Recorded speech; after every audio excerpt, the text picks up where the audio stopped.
share with us today, while also telling us a bit about the journey that brought her here. Okay.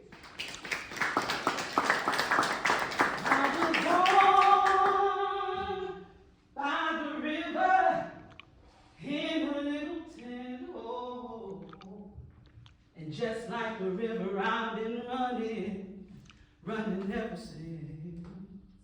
It's been a long time coming, but I know that a change is gonna come. Hello everybody, I am SingTrece, and it is a pleasure to be here today. Normally I don't really speak a lot, I'm more the person that sings and kind of get my message out in that particular way. So with that song that I just sang, Change is Gonna Come, Sam Cooke did that back in when we were running for civil rights and stuff like that and going through that change in life. And when I heard that song as a young child, it did something to me and it registered with me and it's been staying with me all my life. So my story today is just, basically I saw these questions on the chair and I was like, you know what? I think I'm just gonna answer some of these questions that are here. Am I a registered voter? Absolutely, absolutely. I learned when I was a teenage mom, so I didn't get a chance to vote when I was 16. I didn't know anything about, I wasn't very political, let me say that. I'm gonna be totally honest, I wasn't very political. My mother and father used to be political, but they really didn't talk about it to us. It was kind of like, this is an adult thing, you know, you don't really need to know all this. And it wasn't really, my mother, I knew she voted, but she didn't ever talk about it. So it was like an unspoken thing in the house. And then when I was with my dad, honestly, to this day, I still don't know if my dad voted. I have voted. But I do know that they were prominent people in the community, that my mother was a bartender, and she always changed people's lives when she met with them. And so when it came around voting time, I remember one particular time that I do remember that was very prominent to me, was that my mother saw that we needed to change in our community. We had a lot of homeless people at this time. And always around Christmas time, people would always be, you know, just outside and it'd be cold. I'm sorry, not Christmas, Thanksgiving. So my mother ended up having like cooked all this food. And I'm like, why are you cooking all this food, Mom? What do you know, and I'm young. And she said, because I want people to come in and let them know that they matter. She said, I want to feed the people that are on the street. She said, I want to make sure that they get something to eat. She said, but I also want to tell them that they can still vote.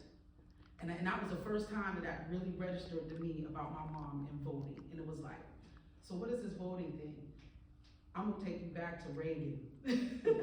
Y'all remember when Reagan was out there? He was an actor, so that's all I really knew about politics, was like, oh, well, actors can run, people like me can run. So he was regular to me as far as I saw. So taking us to this time in history of now, the way it affected me was I have seen people that look like me, and I talk to people that look like me that are in prominent positions in the political realm. And when I see that, it makes me get more excited about who's gonna be in office, who we're voting for, how are they gonna change what's going on in our community. And I tell you, I get to know people, like even the people that we have to vote for here, I get to know my people. Because I feel like I don't want to just put somebody in office because they look like me. I want to put somebody in office that is going to make a difference. So no matter what's going on in our lives today, I ask that you vote, that you get people to go out and vote and tell them, hey, you matter. Every single person that votes matter, because we can make a change as a whole together, but we can't make a change by being separate and being, you know, everybody's in their own little pod. But I know that if we come together as one, I know for a fact that we can make that change. And so that's why I started with that song. And then I found out that the next question was, do you plan to vote? Oh, absolutely, I plan on voting in November. And I plan on bringing a whole bunch of people with me as well to vote. I don't care what they vote for, because I think, you know, that was the thing. We're so caught up in what other people believe. And every single person in this particular building has their own belief. And I feel like your vision is not the same as mine, but I do want you to vote, and I want you to be conscious of your vote. And say, how will this affect me? Because your vote, whoever you vote for, it affects the next person. Because if your person wins and he ain't right, it affects every single one of us. So we need to take that and be a little bit more serious about that. Another question was, has a relative or friend of yours ever been incarcerated? Yes. I've had family members that have been incarcerated, but that particular person that really affected me was a friend of mine. We were only 16 years old. Again, I was a teenage mom. He had gotten in trouble. He didn't have any legal thing to help him, so he ended up going to jail for like 15, 20 years. And he was innocent, but he was at the wrong place at the wrong time with the wrong people. And that, again, sparked something in my head at 16 to be like, wow, wow, he didn't have any help with this, what's going on? So later in life, I ended up going to school for criminal justice because I wanted to fight for people that looked like me, that didn't have a voice. And so the way I do that is by singing songs that I normally sing. And one song that I wrote that I want to share with you, and I'm going to wrap it up. We don't have the instrumental, so I'm going to sing it a cappella if y'all don't mind. But the song that I'm going to sing was one of the very first songs that I ever wrote. And the song is called I'm Waiting. And it was about people being incarceration. We fail to understand that that is somebody's son, somebody's sister, somebody's daughter, somebody's brother, somebody's uncle, somebody's cousin, somebody's aunt. People that are in jail, we cannot forget about them. They matter. And I kind of get emotional about it because they are forgotten. Because that is a whole nother world. And so when I wrote the song, it was called, I'm trying to find the song, sorry.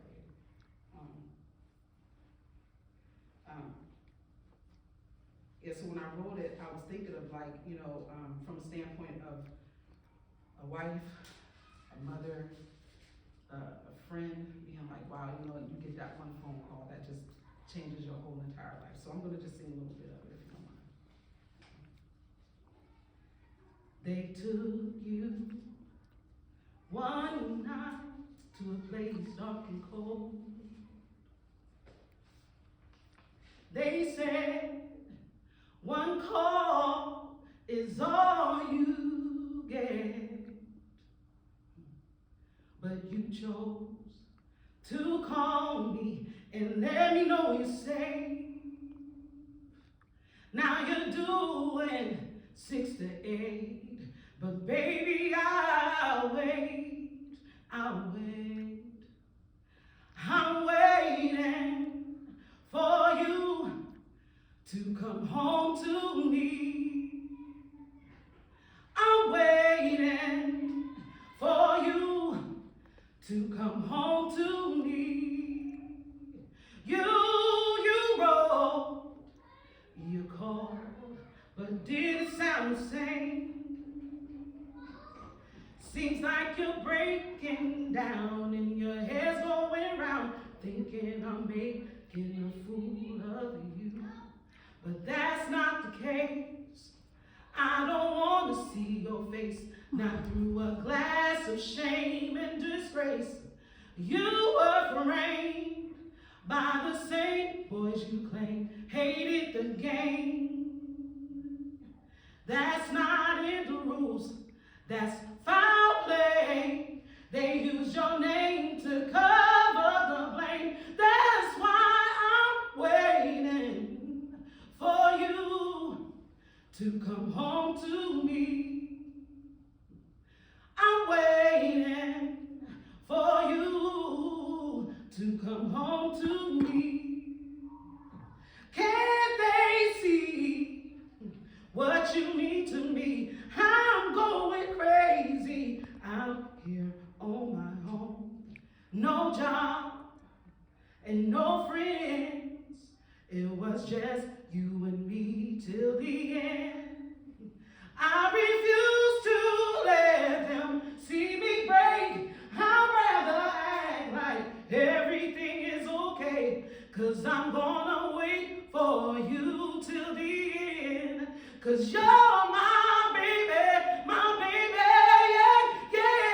yes, I'm waiting for you to come home to me. I'm waiting for you to come home to me. I'm waiting for you to come home to me. Thank you again for listening to me.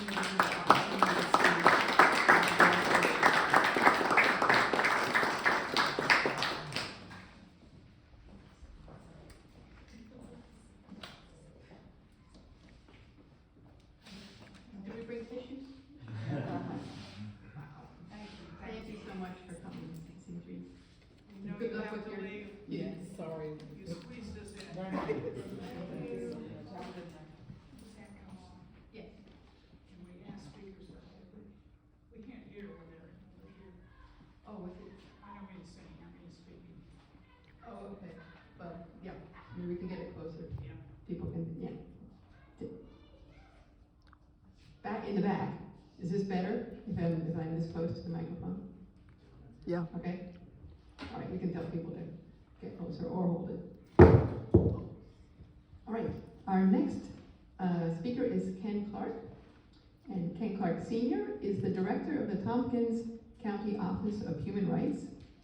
Over the last year, he has helped facilitate a new coalition of organizations that aims to promote local civic engagement, called Your Voice Plus Your Vote, or YV2 for short.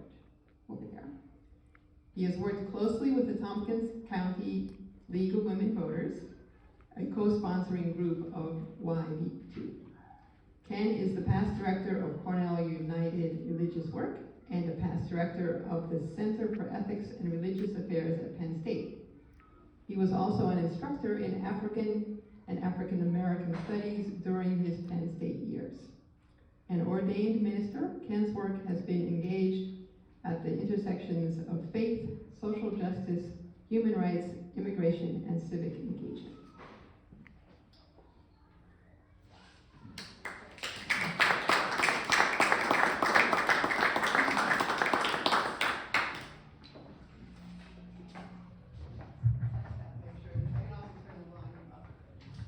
Okay, I think I'm good. Thank you and good evening. I want to talk just for the next few moments about why voting matters. Why does voting matter? The Leadership Council on Civil and Human Rights, a coalition of over 230 national organizations, tells us that voting is the language of democracy. Or put another way, voting is voice. A voice to choose officials who represent our interests, whose decisions impact our lives, families, and communities. Democracy is about expansion. I will say again what some of you have heard me say previously. The late Vincent Harding, a remarkable historian, activist, senior advisor to the Dorothy Cotton Institute in Ithaca, who was his good friend, confidant of Martin Luther King Jr., said that democracy either expands or it dies. Historically, we've seen the expansion of democracy through voting. Through constitutional amendments and legislation, voting expanded beyond the domain of educated white men to people of color, women, persons with disabilities, low-income citizens, and Native Americans. That said, there are currently nonetheless well-organized, well-funded groups in our society who do not want a further expansion of democracy. We've heard about them on Democracy Now!, Sirius XM, or NPR. We've read about them in the New York Times. We've seen them on CNN and MSNBC. They are committed to the contraction of democracy, to limit it, truncate it, undermine it. We have witnessed a wave of voter suppression since Section 5 of the 1965 Voting Rights Act was struck down by the Supreme Court in 2013. Section 5 prohibited changes affecting voting in certain states or counties of certain states with a history of racial discrimination unless they were cleared by the Attorney General of the United States or the U.S. District Court of the District of Columbia. Since Section 5 was gutted, claims of voter fraud have become a huge gaslighting strategy. Experts tell us fraud is minimal in American elections. We've seen the closing of polling places, resulting in people driving far away from home to find a place to vote. The reduction of voting hours, efforts to undermine voter registration at DMVs, attempts to redraw local districts to weaken Black and brown voting power, efforts to keep the formerly incarcerated off voting rolls, We've seen attempts to intimidate voters standing in line by self-appointed deputies. All of this tells us something. Voting must be important because of the vast effort to suppress it. The voter suppressors are afraid. They are afraid that the communities they target, people of color in particular, and other marginalized groups will weaken them politically and vote them out of office. The resistance to voting tells us there is power in voting. For those who take a dim view of voting, who feel voting doesn't change things, that there's no point to voting, I say think again. There's power in voting. In the voting booth, we can vote for policies and for people who represent our interests. In the voting booth, we can decide how and where funding is sent. In the voting booth, we can vote to improve education and health care. We can also vote for how our tax money should be spent. When we vote, we make ourselves eligible for serving on jury duty. Lists of jurors are created from voter registration rolls, list of state taxpayers and licensed drivers. Voting can position individuals from marginalized communities to be eligible for juries and diversify juries. And it supports democracy. When we participate in jury duty, we support the right of all Americans to a trial by a jury of their peers. When we vote, we exercise a basic human right as described in Article 21 of the Universal Declaration of Human Rights. Everyone has the right to take part in the government of one's country directly or freely through chosen representatives. Everyone has the right of equal access to public service in one's country. The will of the people shall be the basis of the authority of government. They will be expressed by periodic and genuine elections which shall be by universal and equal suffrage and shall be held by secret vote or by equivalent free voting procedures. Another reason to vote is found on the website of the Nonpartisan Advocacy Alliance Center of Texas, and I paraphrase, if we do not vote, someone else will. My ethics professor in divinity school put it this way: not to decide is to decide. Someone else will decide the laws that affect our families and us. Others will step in the gap our absence has created. They may not share our values. The vote is one instrument we have to register our convictions. There's value, there's power in the notion of one person, one vote. The late Congressman John Lewis, civil rights hero, once said the vote is the most powerful nonviolent tool we have in a democratic society. These are the words of a man who nearly lost his life protesting for the right to vote on the Edmund Pettus Bridge in Selma, Alabama on March 7th, 1965, known as Bloody Sunday. When I was at Penn State, I taught an intro course in African American Studies. It included a lecture on the Selma to Montgomery campaign that led to the passage of the Voting Rights Act. Whenever I gave this lecture, I reminded my students why voting mattered. It mattered because of John Lewis's sacrifice. It mattered because of Jimmy Lee Jackson, an activist who died during the campaign at the hands of an Alabama state trooper. It mattered because of Reverend James Reeb, a white Unitarian minister from Boston, and Viola Liuzzo, a white civil rights activist from Detroit, both of whom were killed for their participation in the Selma to the Montgomery campaign. And it mattered because of the 3 decades of organizing the Dallas County, Alabama Voters League by a black couple, Amelia and S.W. Boynton. Amelia Boynton, like John Lewis, was beaten on the Edmund Pettus Bridge and survived. 50 years later, just before her death at age 104, she, with John Lewis walking nearby, lived across that bridge in a wheelchair that was guided by the President of the United States, Barack Obama. Voting matters because John Lewis, Jimmy Lee Jackson, Viola Liuzzo, and Amelia Boynton made Barack Obama possible. This, among many reasons, is the reason why, are the reasons why voting matters.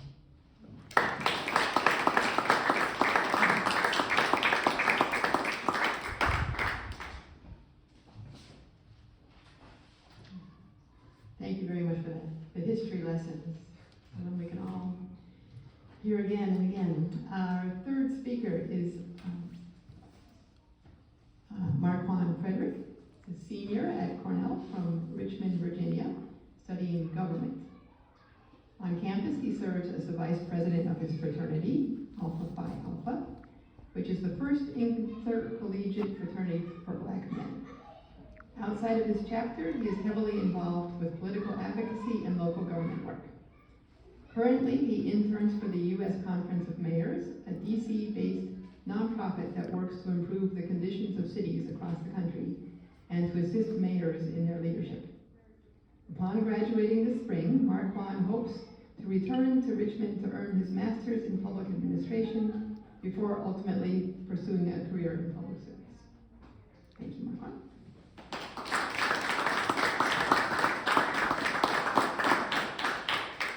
Hello, can you guys hear me? Thank you guys so much for having me. It's a pleasure to be here today.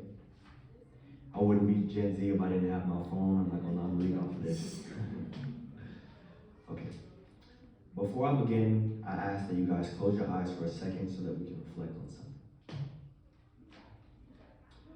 How many of you guys have lost something that you really cared about? For some, it may be the loss of a loved one, the loss of an after-school program you enjoyed going to as a kid because it kept you off the streets, or maybe even the loss of government support that you needed to sustain yourself and your loved ones. Think about how that made you feel. You can open your eyes now. What if I told you that the things we really care about are on the line as we speak, and that there's a possibility that we may lose them in the next election cycle? This is our reality, ladies and gentlemen, right now, in this very moment, in this very space. I stand here today because I would like to discuss a topic that is important to me, a topic I know is important to you all, because we seriously have to consider our futures and the futures of the things that we really care about. Today, I would like to talk about the importance of voting as a powerful tool not only for protecting those things, but for fostering change, redefining our lives, and empowering generations to come. I can't emphasize this enough, but the things we love and care about are on the line. Across the nation, we have witnessed Republicans strip the things we value most to pursue their own political agendas.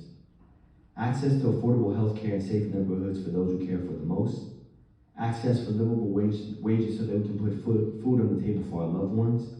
And access to safe neighborhoods with good school systems so that our children can experience better lives than we were provided growing up. All of these things that we care about are being stripped from us right in front of our faces. If you don't believe me, look at Congress. Legislators have not only weakened protections for legal abortions in marginalized communities from being discriminated against, but they have also caused government shutdowns as they embedded these policies into must-pass funding legislation. In states across the country, the right to vote is becoming more restricted than it has already been, making it harder to receive assistance at the polls and to know the balance, depriving even more citizens, not just the incarcerated and communities of color, the right to vote. In Florida, well, there's no need to even talk about that. I want you to look right here in Ithaca, where the cost of living is high and unionizing for livable wages and better working conditions is met with layoffs and relocations. Nationwide, the things we love and care about are being stripped from us to meet partisan agendas. Ladies and gentlemen, I'm here to tell you that it is up to us to protect the things we care about before they are gone. And to do that, it is our responsibility to vote. Voting is a means of empowerment and representation.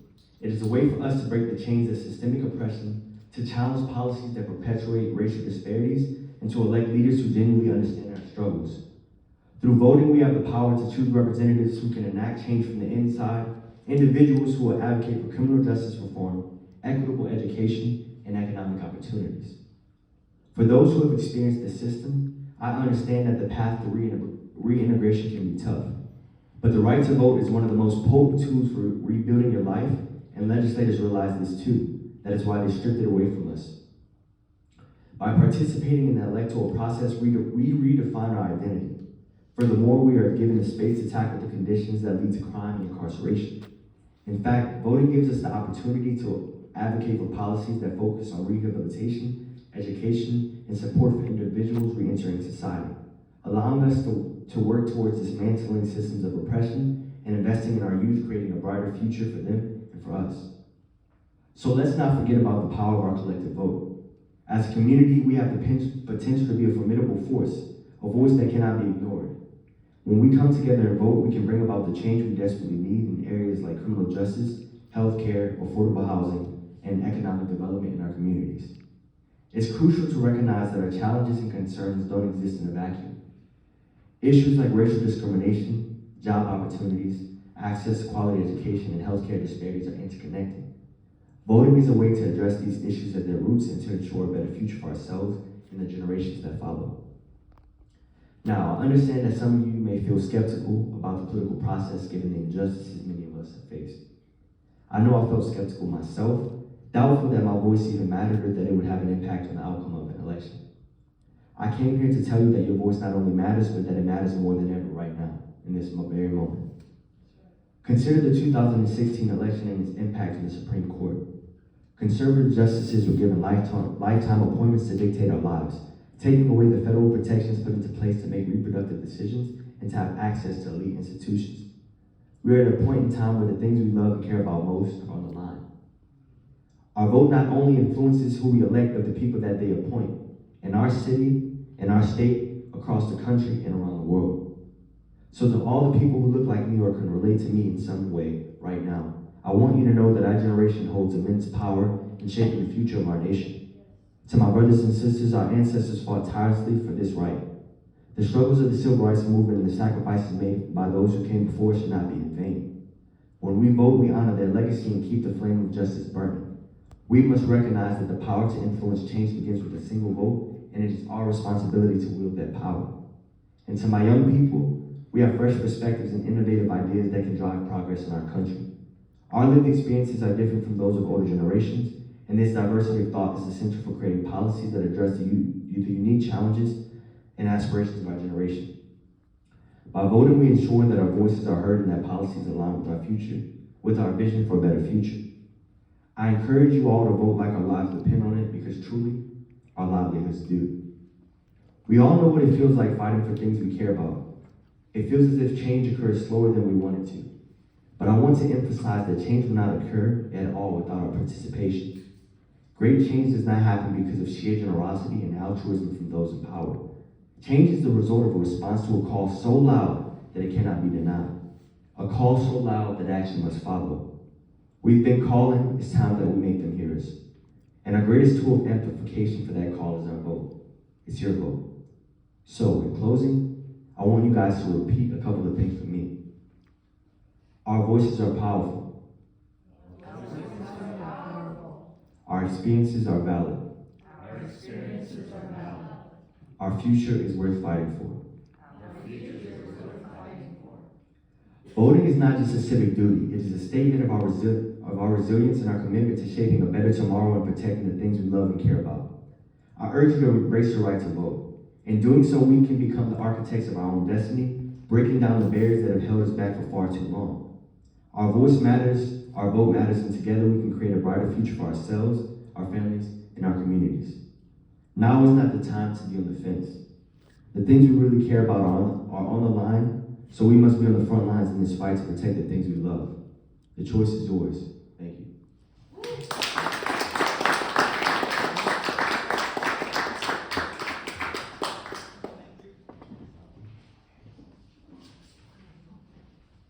Thank you, Marquand. That was great.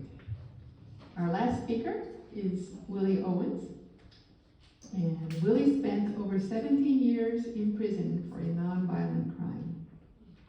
Afterwards, he decided it was time to change his life and learn to be part of the solution, not part of the problem. He went to school and completed his bachelor's degree in human services.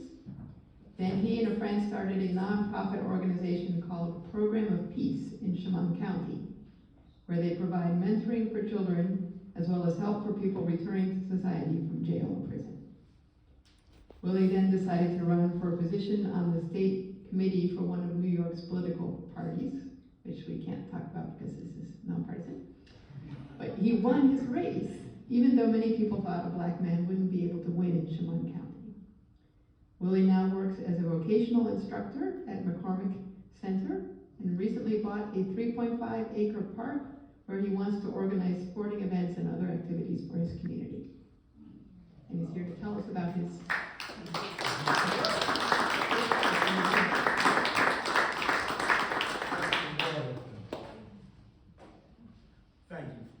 Thank you. First of all, I'd like to thank the League of Women Voters for inviting me.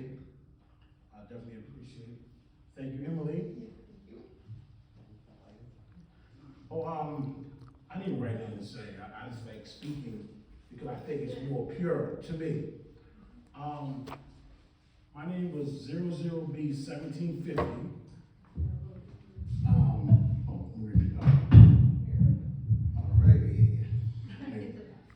All right, my name was 89C1341. That was my first name. My second name was 00B1750. That's my second name. So accumulated over 17 and a half years being incarcerated for nonviolent drug distributing, basically. Now, it's harsh now, but to me it was nothing. I did a lot of time. Came home and decided like what I was doing, it wasn't working, and I tried something different when it helped the community. So years of just contemplating going to school and working and getting a solid foundation. I ran into a friend of mine, Troy Council, and we created a program of Peace, nonprofit organization. And we do mentoring for kids. We take kids to colleges, we educate them.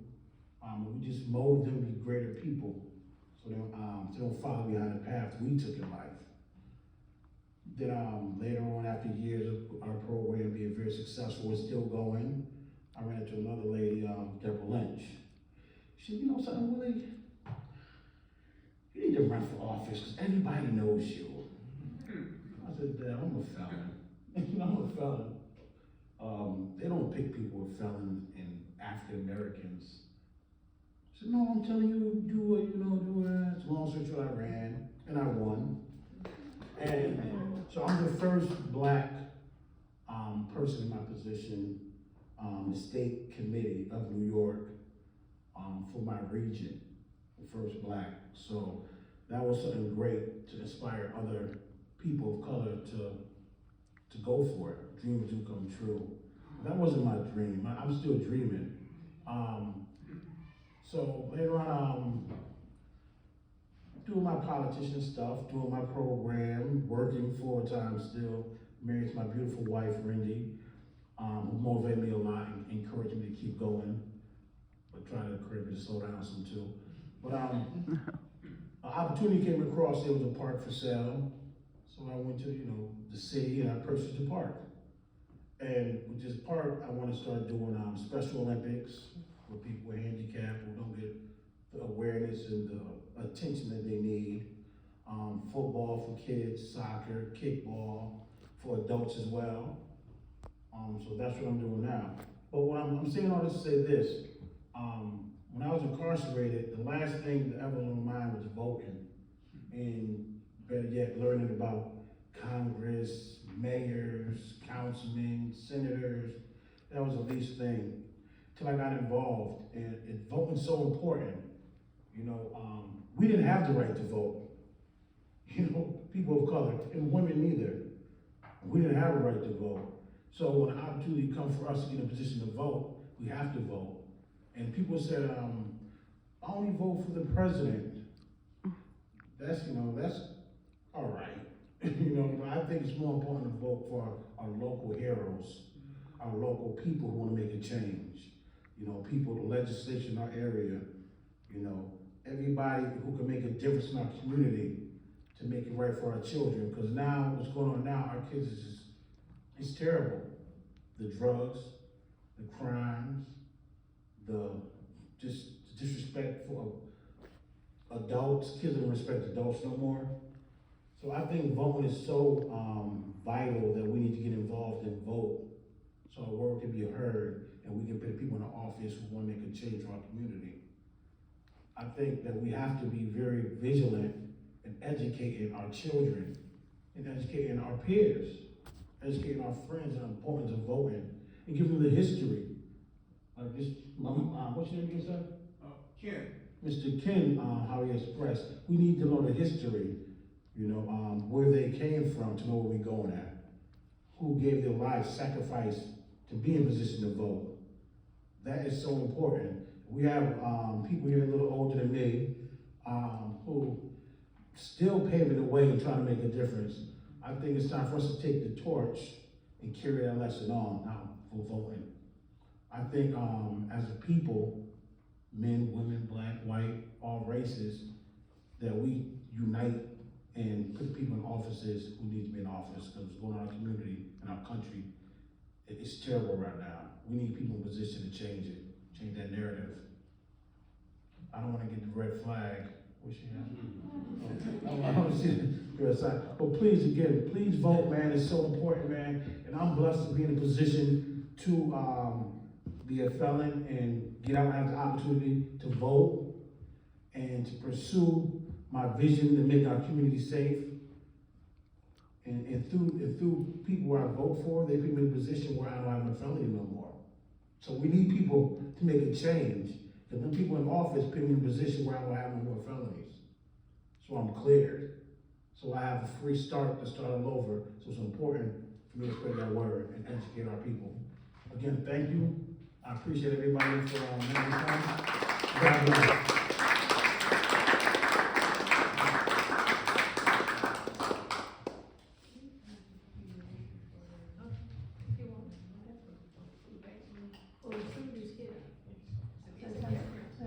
Yes, let's have another round of applause for those speeches that sent shivers down my spine.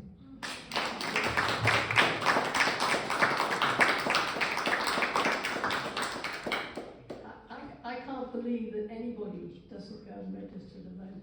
And I'm going to ask you now, is anybody not registered in this room?